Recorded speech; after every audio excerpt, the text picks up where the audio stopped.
ان کے بعد اپنے اگلے مسائل محمد فیضان گرانا خدا مجھے جو کم موصول آئیں اور انہیں تمہیں پیش کریں. السلام علیکم ورحمۃ اللہ وبرکاتہ. نحمد ونصلی علی رسولہ الکریم.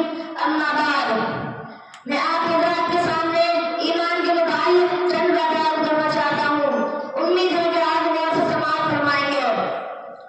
پہلا کلمہ طیبہ لا الہ الا اللہ محمد رسول اللہ. اللہ جل شانہ کی ذات عالی سے تعلق پیدا ہو جائے اور اس کی قدرت سے براہ راست استفادہ ہو. اس کے لیے آپ صلی اللہ علیہ وسلم اللہ تعالیٰ کی طرف سے طریقے لے کر آئے ہیں. جب ہم طریقوں میں کامیابی ہوگی تو اللہ جل شانہ ہر طریقے میں کامیابی دے کر دکھائیں گے. لا الہ الا اللہ محمد رسول اللہ میں اپنا یقین اور اپنے جذبے اور اپنے طریقے بدلنے کا مطالبہ ہے. یقین کی تبدیل پر اللہ پاک اس زمین و آسمان سے کئی گنا زیادہ بڑی جنت عطا فرمائیں گے. جن چیزوں میں سے یقین نکل کر جن چیزوں میں سے یقین نکل کر اللہ کی بات پائے گا ان ساری چیزوں کو اللہ پاک مسخر فرما دیں گے.